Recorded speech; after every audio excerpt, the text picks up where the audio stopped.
welcome to War with a Mate, with me, James. Me, Andy. And a third person who isn't me, Andy, or an imaginary person who we've manifested from the deserts of our mind. It's actually Cam of KamSandwich YouTube channel. Cam, how the devil are you? Doing well. How's it going, dudes? It's going well. It's going well. We've roped you into having a look at the game, and you've been generous enough to do so. And I suppose, yeah, what have you made of that? Because we've just spent a little time looking over it. Yeah, you showed me the board and the spreadsheets that you had all organized for this nonsense, and I've got to say, I do not envy your position at all. It looks horrible. Yeah, I'm glad that was very clear and transparent, because my fear was that we were going to show you, and you were going to look at it and go, these guys are complaining about nothing. It's fine. This game looks great! This game is fantastic! Yeah, this game is a nightmare, and you've seen that fully fledged today.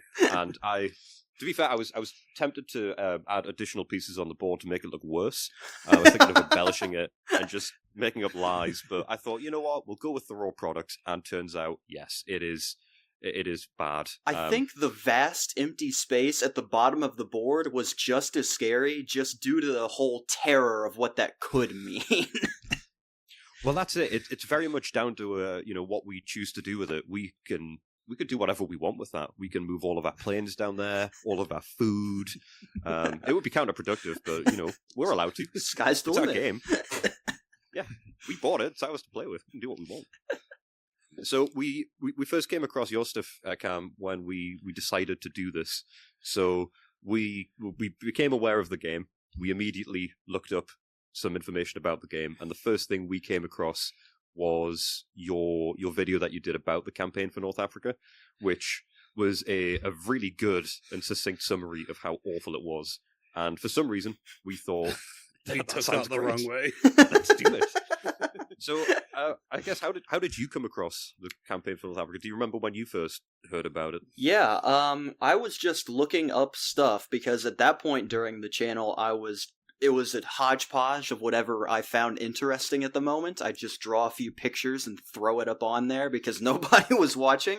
And I would just remember looking up worst movies, and then I just decided longest movies, and then I decided to look up longest board games, and I was expecting something to take maybe a month, maybe along those lines, something reasonable, and I found a description of one that would take 20 years if you played it every other Saturday. So I immediately locked onto that and told my buddy Cooper that I'm making a video on this, because this is ridiculous.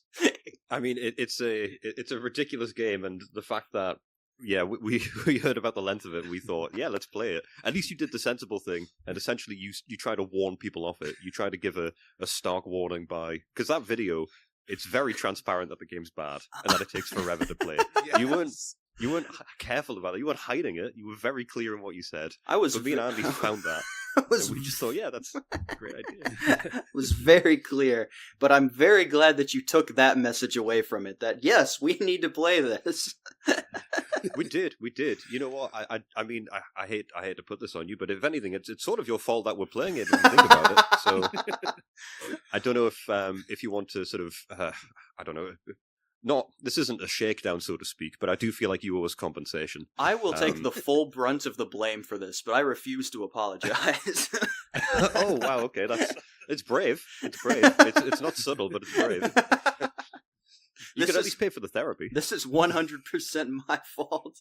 I'll provide my own therapy. I'll give you another game you can play once you're done with this one.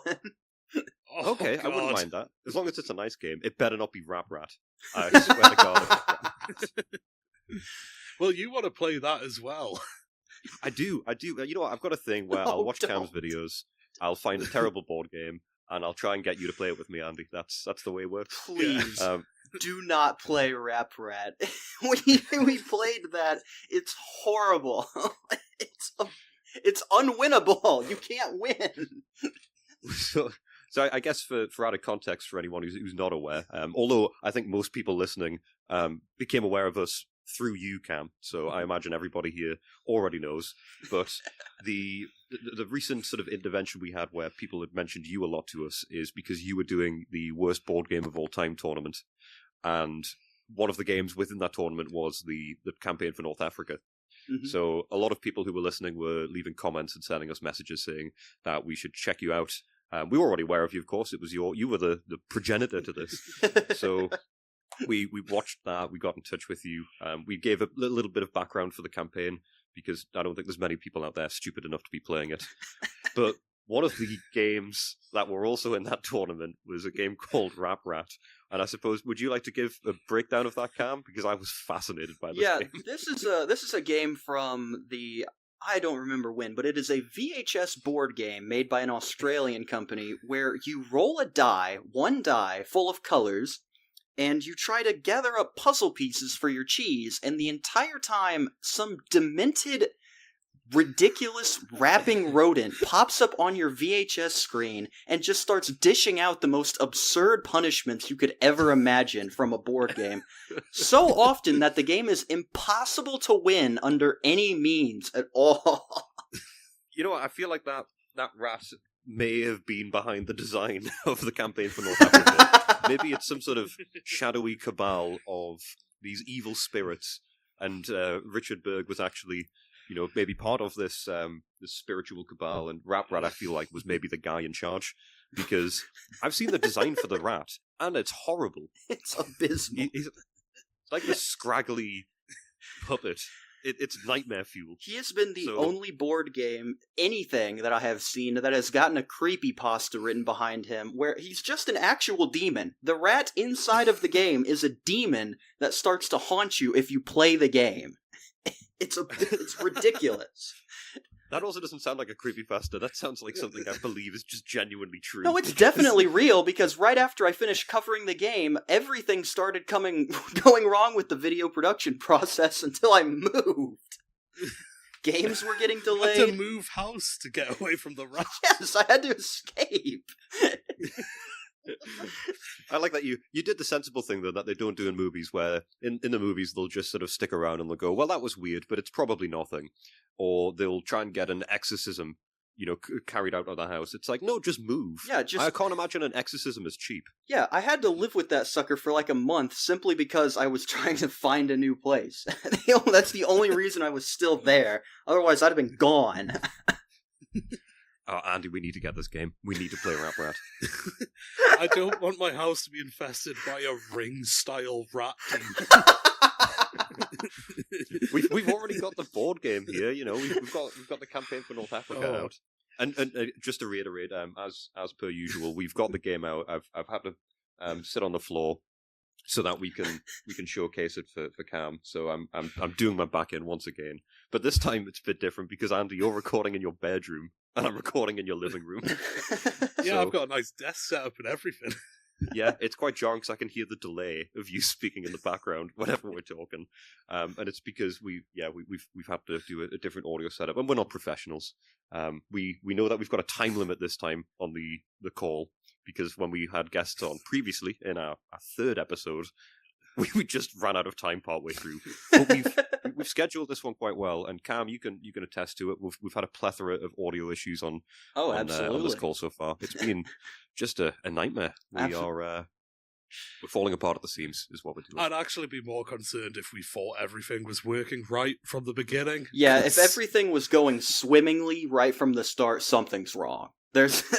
We've done something horribly wrong. Well, it's good to know that we're just three men who are cursed with various board games. It's nice to it's nice to speak to someone who's on the other side of the world but still cursed. If anything, I feel like you've been bearing more curses than we have. Your board game acumen is a lot more impressive than ours. I definitely bring this on myself. Yeah, I mean, so do we. But so I suppose in terms of that, what was your? Because a lot of your stuff is now sort of board game oriented. Is there any sort of draw about that? Are you a big board game fan in general? I was a big board game fan since I was little, because I just play them at my grandma's house, and they're fun. Who'd have known? But I really only started switching the channel towards board game content after the North Africa video. A year and a half after I uploaded it, it was one of my worst performing videos for a year and a half. It had 50 views on it, and then just randomly it just took off. I was in the middle of paving, just in the midday, and I look at my phone and there's like 1,000 new comments. What the heck is going on here? That's insane, because it's now got, I'm sure it's in the millions now, isn't it? No, it's about 700,000, but it is by far still the most viewed video on the channel. I don't know why, but people just keep jumping on board. I think there is something about the scale of the game and the fact, like, no one's ever finished it that, like, draws people to it.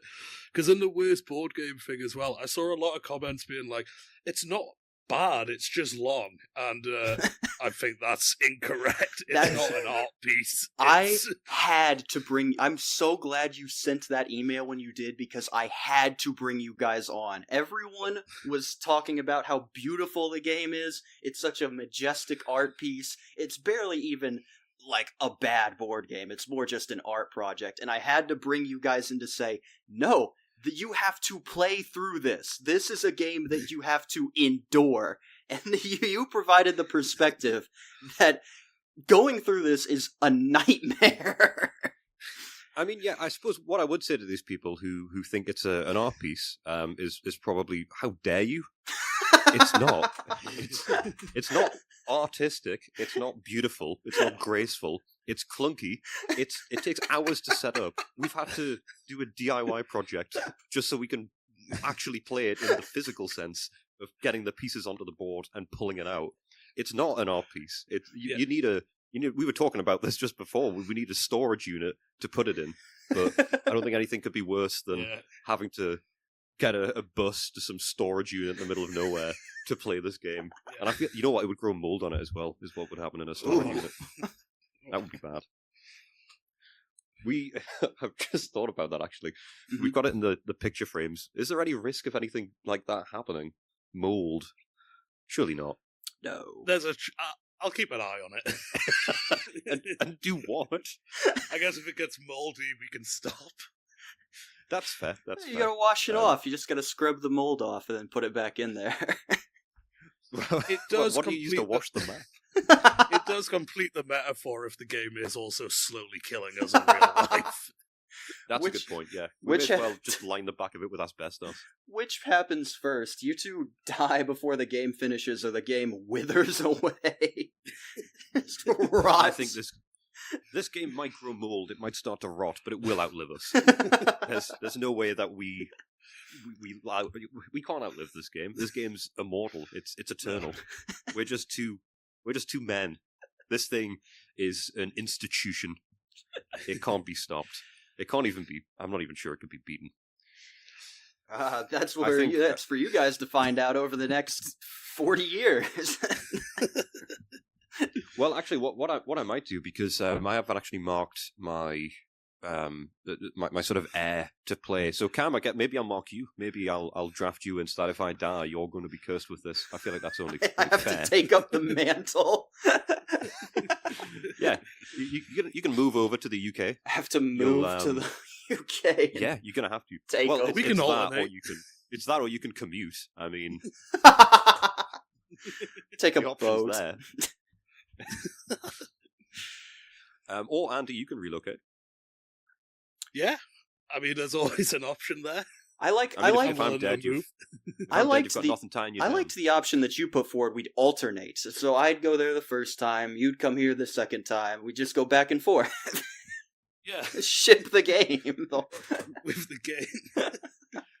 Oh, imagine trying to get this game through customs, especially at the moment with all of its magnets that are attached. There's no way this bad boy's getting through those scanners. Also, why do you have, like, comprehensive, like, geographical data for North Africa with all this military terms on it? Like, what are you planning?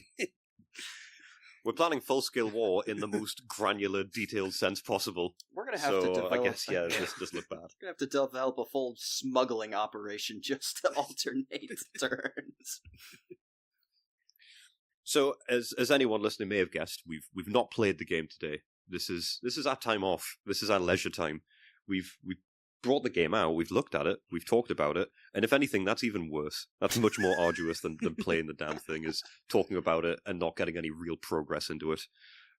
But I'm sorry, I'm just looking over at it, and the massive pile of pieces that we've got is just looming over because with the magnets. I'm worried that they're going to lose their magnetic strength before we finish the game, and we might have to replace all the magnets. Well, yeah, one of our friends did tell us magnets have like a half-life of 2 years, so unless we really get a hurry on, there's going to be 3 or 4 magnet replacement sessions. That's true. That's I'm really hoping that the magnets just reverse polarity and start floating. The pieces just start levitating at some point. You wake up. Oh, it really is haunted. This feels like the start of a Scooby-Doo episode where the guy who's behind it all isn't an actual ghost. He's just some sort of caretaker in an old building, but he's using magnets to make ghosts look real. He's trying to scare you off so he can steal your copy of North Africa. He can have it. He can just have it. Doesn't want to pay the resale prices. It's okay. I'll pay him. That's fine. What does he want for it? I'll give him it. You can have Andy as well. Oh, I'm a package deal, am I?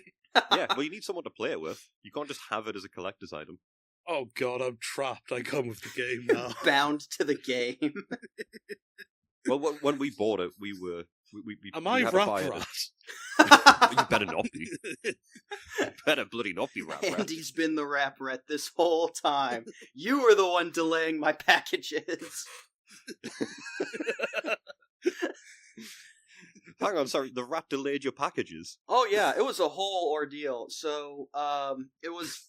Oh, good lord. So, I covered the rap video, and then I was like, okay, we're gonna do celebrity board games, themed board games. This is the wildest story to ever come from the channel. So I order them, or no, I just cover them, but then I go to the, one of the premier ones I wanted to cover was the Donald Trump board game, because that's freaking funny. And so I order that one because normally I just look at all the reviews, get a feel for the game, get an idea of how the strategy works, look through the game online, because if I bought all of these, it would cost me hundreds of thousands of dollars in resale. But I had to buy the Trump game because the reviews were all over the place. 10s and 1s abound. So I had no idea if the game was any good or not. So I order that. The United States Postal Service gets it to me a week after it was supposed to arrive, so I have to delay the entire video and segment that into its own video.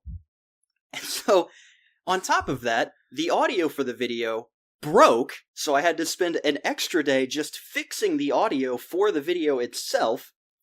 Thanks again for the rats. And so when I finally get that video put together, I am halfway through processing the gosh darn thing that has been delayed several times by now, and I get a message from my friend saying that someone just shot the man at his rally in Pennsylvania as I'm uploading the gosh dang video.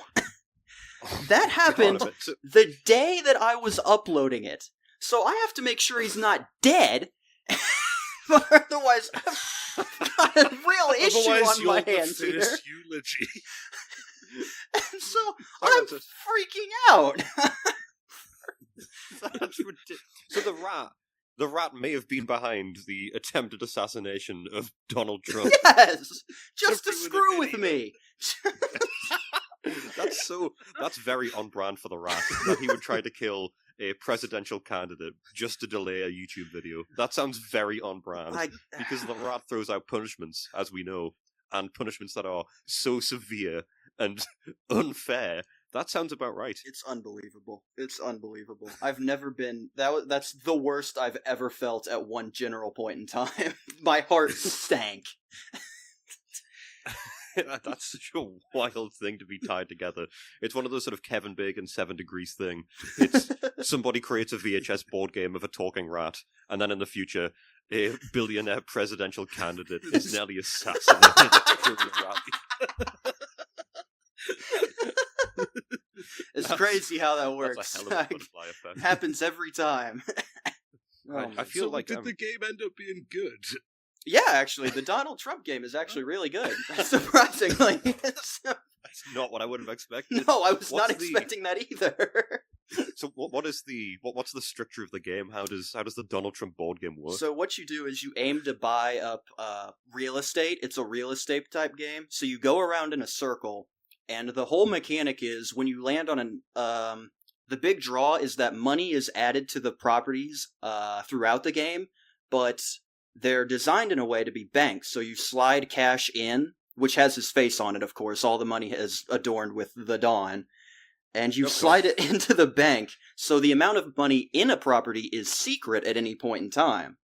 So when those properties get auctioned off, you have to spend money on auctions to try to get them. You don't know if you're overbidding or underbidding because you don't know how much the property is worth. So it's a real big mystery, and you gotta try and keep... There's cards that you can add that increase the value. If you own a certain property, you can add cash to your bank. There's a You're Fired card because it's based on The Apprentice when he was on that show. So you can just play that and it immediately knocks someone out of the bidding entirely. And then the best card is the Dawn card, which just, if you're fired, you can get back into the game. There's only 4 of them in the game, and I am so mad that they had the opportunity and did not decide to call it the Trump card. It was right there. Oh, come my on. God. They definitely could have done that. Such What a missed waste. opportunity. I do like that the game does seem to have captured quite delicately the idea of the housing market being unpredictable and not really knowing if it's an investment or not. That's really insightful. It actually does sound like an improvement to Monopoly. Like, I like those additions. It is really that good. you've mentioned. The auction is back and forth because you don't know if you bid, if you're going to get fired or not, and the amount of money that all the players have is also secret. So the other players don't know how much money you have.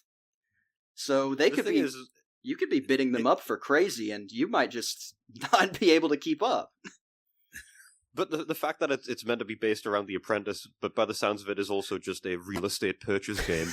It sounds like they didn't really know what they were doing. They just wanted Donald Trump to be involved. So they were like, and then, I don't know, put a Your Fire card in. Like, I guess that's also there. The fact that there's not a Trump card means that this was not as well thought out as it might seem. Just off the bat. Yeah, I mean, clearly some people have missed the mark there because, I mean, my God, a Trump card in that. There's something about wordplay that makes me think that someone's a genius. And if they had wordplay and puns in that, I would have thought so much more of them. But the fact they've missed that, I just think this is cobbled together by probably AI generated. 2001. It's a very primitive AI. Very primitive. Right after the crash, somebody made an AI model. Actually, come to think of it, 2001, so that was before the financial crash in 2008. So they really had their finger on the pulse of the housing market. Yeah, gosh. It was a warning, sky's the limit. They tried to warn us. We didn't listen. They tried to warn us through the Donald Trump board game, but none of us paid attention. I was too busy playing on my GameCube at the time. I should have known. Oh God, I love the GameCube. I was having this conversation the other day about the fact that the GameCube it might be one of the best consoles of all time. Oh, it's absolutely. compact, it's easy, and there were some great exclusives. Mm-hmm. So I'm I think very you have the glad best that this board exclusive came out. library. What's your favorite GameCube game? Mine might be the Resident Evil remake, the original Resident Evil remake. Ooh. That is a fantastic game, fantastic remake. I think mine's got to be Wind Waker. It's sort of the basic answer, but it's just such a great game. But you know my thoughts on Zelda, and I hope this doesn't offend you, Cam. I don't like Zelda. I'm not sure what your thoughts are on the Zelda-verse. I've played one Zelda game, and it was the free one on the Nintendo DSi. So I don't have too much. I think it's 4 Swords Seasons or something. So I don't have too much connection to the Zelda franchise. Oh, awesome. That means that we can both be on the side of not being on Andy's side. Yeah. That sounds great. What the heck, Andy? Yeah. Wind Waker? Oh, Are you come on, serious? Come on. Yeah, that's one of the worst ones. Goodness. The worst I'm going to Zelda. reassess that. The art... Like Super Monkey Ball. Wow, Yeah, you that's... so quick. There you go. That's a good one. We can all agree on that one. That was fun. Yeah. I get so mad at Monkey Ball. My favorite one is Double Dash. My favorite Mario Kart. Yeah. That's a great one. I've never played that. Never played that one. Well, I have a favorite good game, and then of course I have a favorite bad game as well for the GameCube. It's sort of like a board game. Mary Kate and Ashley Sweet 16 License to Drive. Okay, that's a very niche choice. It is Love it. It is a Mario Party clone based around Mary Kate and Ashley's Sweet 16 birthday, and it is quite possibly one of the worst games I've ever played. I mean, I'll be honest, that doesn't shock me. That does not sound like a game that screams quality. That's really bizarre. So, I take it is just, Mario sort of party game with presumably the theme of... Because that was a program, wasn't it, Mary Kate and Ashley? Or were they just in they were together? They were the two actors. They were the twin sisters, I think, so they're just in a bunch of movies together. They were the Full House people, I think. Yes, that's it. Because they're the Olsens as well. They are they're siblings of Scarlet Witch in the MCU. Really? Yeah, because she's an Olsen. She's Elizabeth Olsen, I want to say. I did not know that. Yeah. I might be wrong. I might be getting my actresses mixed up here, so I might just be telling you a lie. She's going to be sued for slander for attaching her to this game. I'm not saying she's in the game. Oh, maybe there is a cameo in there. Oh, wow, that could really shoot up the value. It's actually part of the MCU, technically. Elizabeth Olsen makes a cameo in the campaign for North Africa. She's in the rules, you just have to find her. Don't tell me that, because I'll be spending all day looking for it, because I believe you now. Well, you saw my addenda. I am trying to patch all of the gaps in the rules. Anything that we pick up that's not in there already. I'm making sure that it's out there for the world. I love that not only do the rules have some issues, but the addenda fixing the rules are also wrong in a couple such areas. That's just great to see. Yeah, it's just layers upon layers of incorrect information. It's like solving a Rubik's Cube, but some of the pieces aren't there, and some of the sides are just black instead of part of the other colours, so you don't know where it's meant to go. I don't like Stellar title. Like the game. Stellar title. An art piece, if you will. No, Cam. A beautiful mosaic that you can display. Don't turn on us now. Is the rat there? Has he got a gun to your head? Is that what's going on here? If the rat finds me again, I'm going to have to move again. The rat got him, Andy. The rat got him. Oh. He'll be heading through this call. I'm spreading it to you. Oh, it can spread through audio. I think that's bad. In all seriousness, I think that your guys' appearance on that tournament is why the campaign for North Africa ended up making it as far as it did. Because it was starting to really... that art argument was starting to really take hold in those last couple of rounds. So when they finally you can see there's a uptick in the performance of the game after you guys appear. Oh, good. I'm happy we could assess people's expectations of what it actually is. I had such conflicted feelings about its placement in that tournament, because part of me was thinking, oh, well, I've got a personal connection to this game. I want this one to win. But then I was also like, well, no, that's Stockholm Syndrome. Why do I feel personally connected to the game? I didn't make it. It's also not my game. Why would you feel good that the thing you're doing is the worst of its kind ever? Exactly. I felt sort of weirdly motivated, but it wasn't motivation to go sort of, everyone needs to know this is the worst game. It was like, I want my guy to win. And that's not the mentality I should have about this game. You get personally attached to one of the games, you just want to see it go far. Exactly. I saw North Africa going the distance, but it fell short. It felt, but it was right there. It got way closer than I thought it would. And because it was Breaky that won in the end. Yes, which is the key managed to beat it out right at the end there, which I can definitely see arguments for both sides. I did enjoy the thematic battle of the longest game versus the shortest game for that one.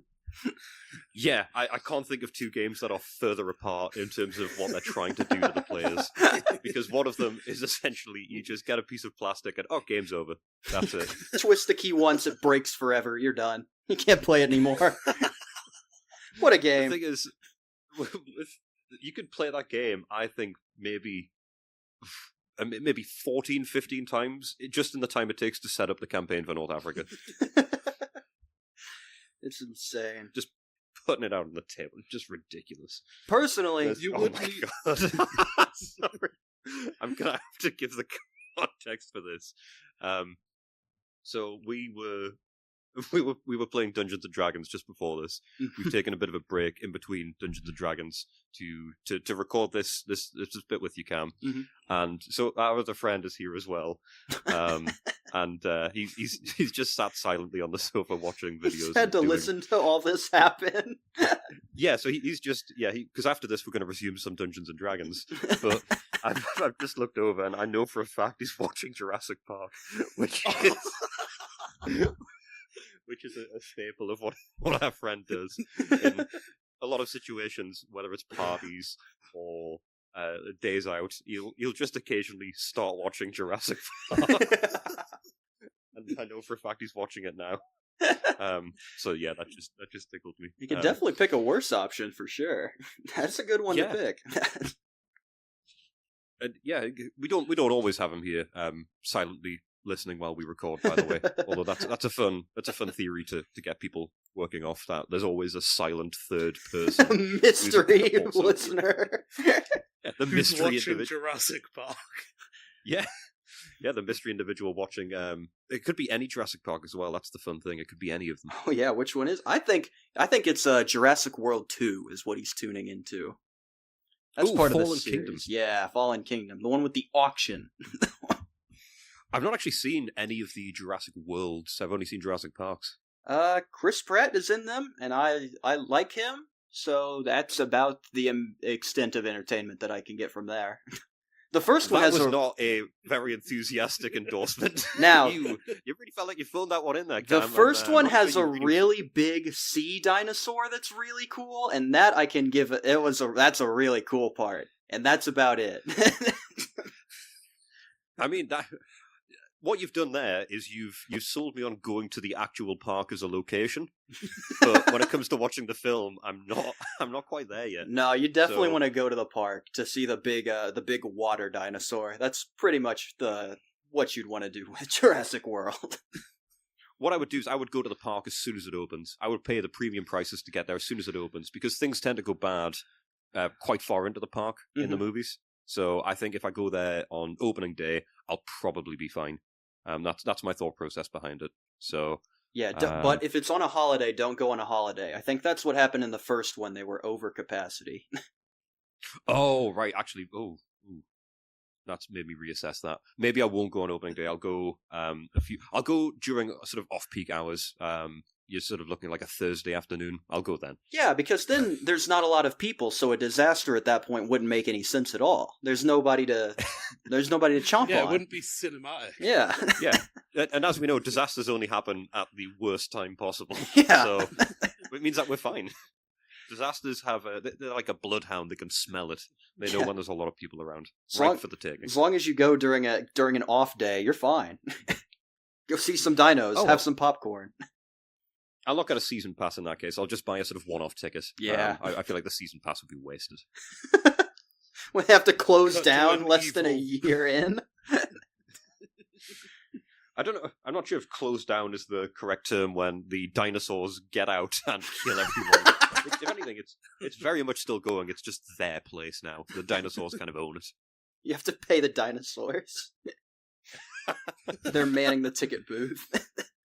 Well, the original script for the fourth Jurassic Park was where there were sort of human dinosaur hybrids that were mercenaries that were working in I think it was in New York, and that was the actual original script for the fourth Jurassic Park. We might have lost So- the plot somewhere along the way. Yeah, I'm not really sure what, because it's Spielberg, isn't it, that does Jurassic Park? I'm not really sure what drove him to think that was the next logical step for Jurassic Park. He locked in on Jurassic Central Park and then just ran with whatever story would allow him to make that happen. It was I think you're right. Dead and as I said focus. earlier, if it's wordplay, he's a genius. So maybe he should have made that, because I love that. Jurassic Central Park is that is choice. I might make that movie in Jurassic Park. Sorry, Central Park. I've mixed them up already. Yeah, they are now one film of the there without permission. I'm sure that's allowed in Jurassic Park. I'm not sure about Central Park. Without permission. Yeah. I don't think Jurassic Park should happen. I don't know about you guys. I'm a big fan. I mean, let nature take its course. Yeah, life finds a way. I'd like to see some dinosaurs. The consequence, they have to. The people that built it need to live by the consequences of their actions, and they'll learn from their mistakes. We'll make a very tough lesson. We'll make a bigger, better Jurassic Park just off of the mistakes, the lessons we've learned from the first one. But that happened again in Jurassic World. Yeah, I think I just described the plot of Jurassic World. They didn't learn anything. They never learn. There's going to be a new trilogy coming out with Scarlett Johansson. They're going to do They the still same haven't learned. thing. They don't know anything. We don't know anything. Well, they've done Jurassic World, so all that's left is space. Now we're just. I think I'd like to see. Now we're just doing getting loose on an orbital. We're just doing Sharknado at this point. Is where we're getting here. They've already That's a good point. Gone to space. I mean, to be fair, I think dinosaurs in space is really... It's the way for them to get revenge on the asteroid. That's a good point. That asteroid came down, spoiled everything for the dinosaurs, just absolutely ruined it. So I think we make some dinosaurs, we send them back up there, find out where it came from, and we make things right. Plus, dinosaurs in space, just slap that on the poster, you're making money. The cash is rolling in. That's a good point. Andy, we should probably pivot the podcast to do that instead. Not sure if you've ever thought about advertising space trips for dinosaurs. I thought about it a lot. I just never thought I'd get the chance in real life, but I'm excited about this. Actually, come to think of it, this feels like a rat scheme. It's another one of his curses. We fell for it again! No! It's going to trick us into going into space, where we can't breathe, of course. So, that'll get us. Just a little rat sliding the bolts off the dinosaur cage. And he can breathe in space, definitely, because he's like a puppet. Yeah, he's a demon. Yeah. Demons and puppets are kind of the same thing, really. Yeah. So, Cam, we were talking to you earlier, and we were thinking that, especially now that we've realized there is the presence of a demon amongst us, there's probably only one way for the three of us to all come together and make sure we're unified, which is probably to find some common ground. And now for something nicer. A little oasis in the war. It's time for some common ground. I'm trying the intro for common ground. I'm recording it. Maybe. Yeah.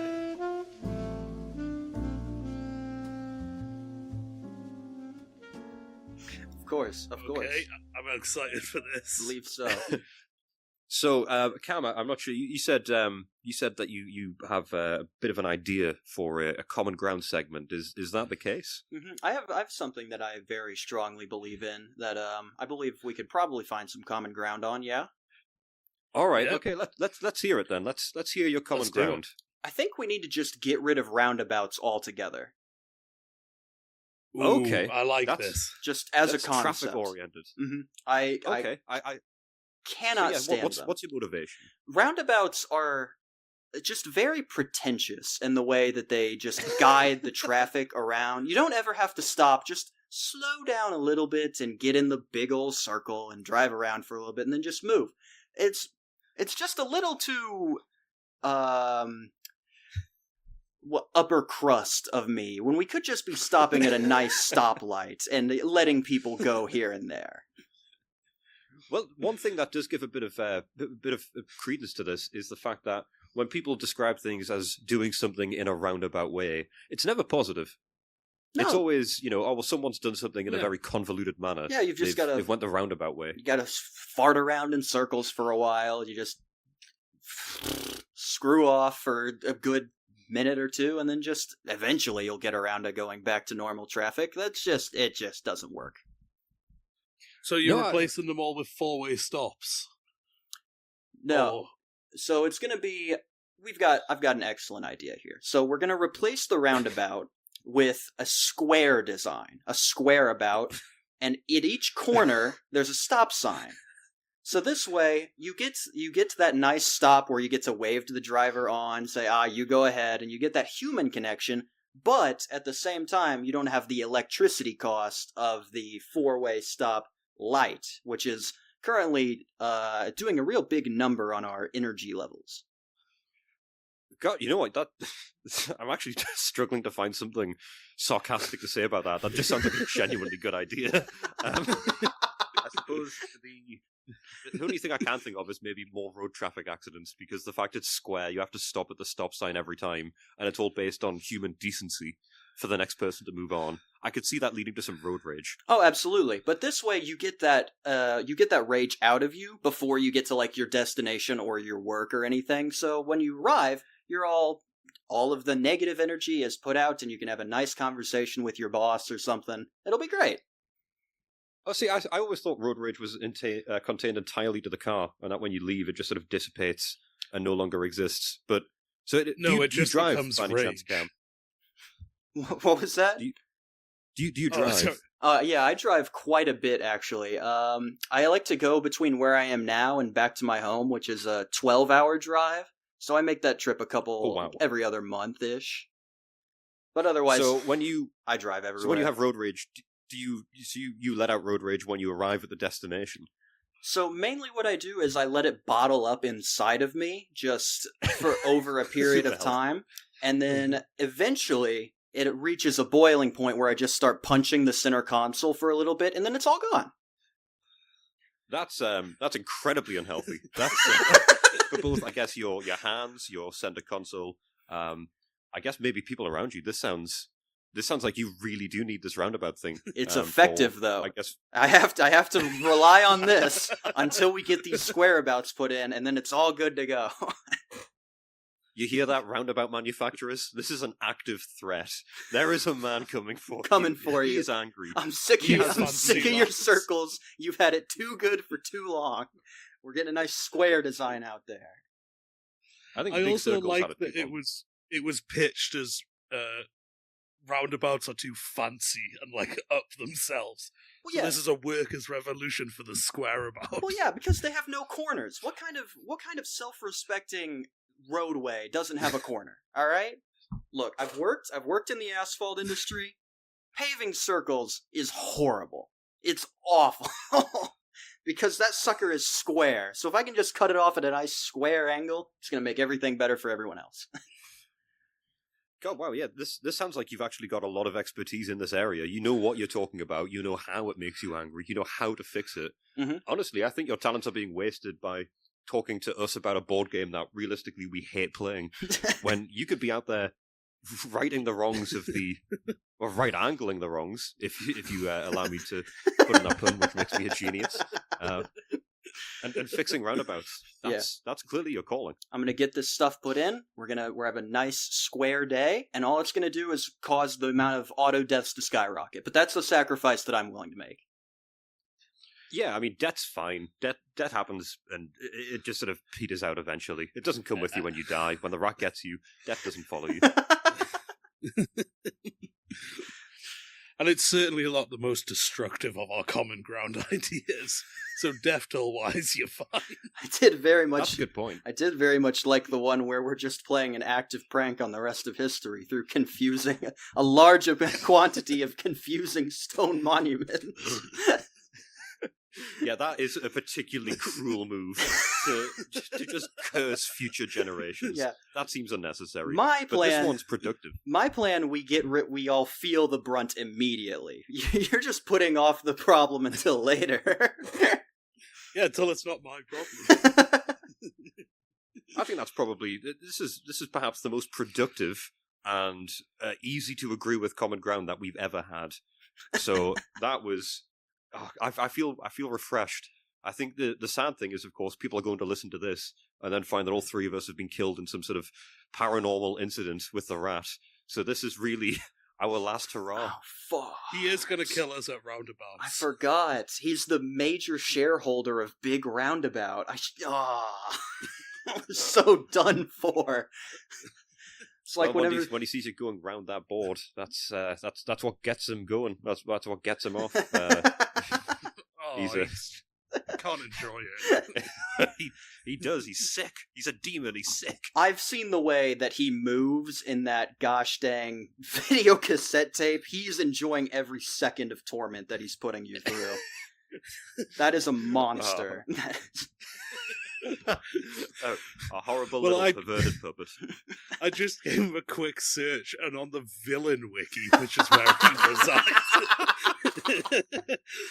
his type of villain is demonic torturer. and his goals are to torture as many people as possible. So he's like Pinhead from the Hellraiser movies. Pretty much, but just scarier. Straight up evil and scarier. Well, I think more than anything, today has been a cautionary tale about a demonic rat. I guess the board game's also bad, but I think more than anything, we're going to have to pivot our direction here so that this podcast is a warning about Rat. I think once we get the roundabout sorted, we can get more people on side. They'll realize that we are talking sense. Mm-hmm. We are smart people. Cam, you cover stuff over in your nation. We'll cover things home here in the UK. We'll meet in the middle. We'll meet in North Africa. We'll meet in the middle. Oh, God, no, that's where it is, isn't it? Damn it. It's all coming together. Oh, well, this will be interesting when we have our Avengers-style crossover in a few years' time. I show up in defeat. Massive boats on the coast of North Africa carrying my American troops. We'll get him in the desert. For now, he's just going to stay in the deserts of our mind. But I think, based on the fact that our meeting's also running out of time there, we should probably, I think, call it a day there. I believe so. This time we can actually cut it off without having to cut someone off mid-sentence. It's brilliant. We orchestrated this one perfectly. Planned it to perfection. We are logistical geniuses. Well, Cam, it's been very swell having you on, and I'd recommend, I think everybody who listens to us came from you. So if by chance you don't listen to Cam, or rather watch his videos, KamSandwich is the channel, and he's got some fantastic board game content, which is a lot more broad than ours. It covers a lot of stuff instead of just this one stupid board game. So I'd very much recommend having a checkout. But you already know that. You already watch him. That's why. Thank you. Yes, we've got fantastic content on horrible games. More abysmal, terrible games. I recommend the Rat video personally. Yes, it's cursed, but it's good fun. What a creature! It's good fun. Well, thanks again for coming on, and to all those that are listening, I guess watch out for the rat and stay subtle, humble, and brave, because he will find you if you're not. Oh, he's now a folklore tale to scare children. Well, good night to everyone except the rat. Yeah, thanks very much for doing this, Cam. Absolutely, thanks for having me on. All right, farewell, everyone. Bye-bye. Bye-bye. Stay subtle, humble, and brave. There we go.